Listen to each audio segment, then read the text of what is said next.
time. They might discover us in spite of our transformations." "Not if we are careful," Ruggedo assured him.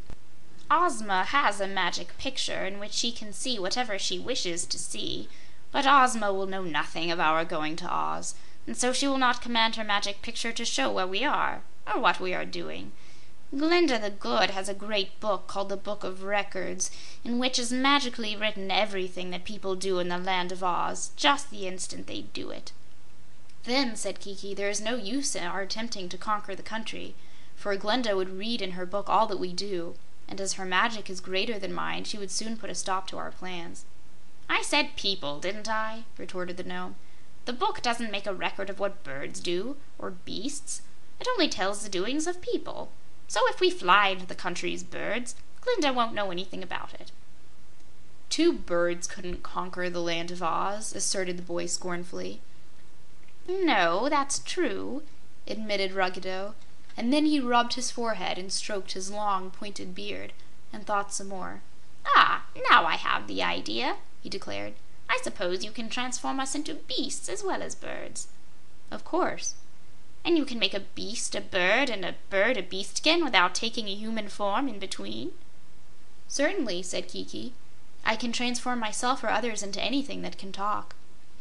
There is a magic word that must be spoken in connection with the transformations, and as beasts and birds and dragons and fishes can talk in Oz, we may become any of these we desire to. However, if I transformed myself into a tree, I would always remain a tree, because then I could not utter the magic word to change the transformation." I see," said Ruggedo, nodding his bushy white head until the point of his hair waved back and forth like a pendulum. "That fits in with my idea exactly. Now listen, and I'll explain to you my plan. We'll fly to Oz as birds and settle in one of the thick forests in the Gillikin country.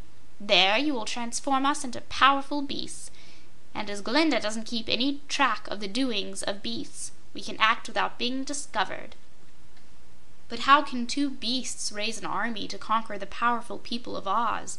inquired Kiki. "That's easy. But not an army of people, mind you. That would be quickly discovered. And while we are in Oz, you and I will never resume our human forms until we've conquered the country and destroyed Glinda and Ozma and the Wizard and Dorothy and all the rest, and so have nothing more to fear from them." "It is impossible to kill anyone in the Land of Oz," declared Kiki. "It isn't necessary to kill the Oz people," rejoined Ruggedo. "I'm afraid I don't understand you," objected the boy. "What will happen to the Oz people, and what sort of an army can we get together, except of people?" "I'll tell you. The forests of Oz are full of beasts. Some of them in the faraway places are savage and cruel, and would gladly follow a leader as savage as themselves. They have never troubled the Oz people much, because they had no leader to urge them on. But we will tell them to help us conquer Oz, and as a reward we will transform all the beasts into men and women, and let them live in the houses and enjoy all the good things. And we will transform all the people of Oz into beasts of various sorts, and send them to live in the forests and the jungles. That is a splendid idea, you must admit, and it's so easy that we won't have any trouble at all to carry it through to success." "Will the beasts consent, do you think?" asked the boy.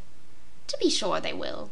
We can get every beast in Oz on our side, except a few who live in Ozma's palace, and they won't count." End of Chapter 3.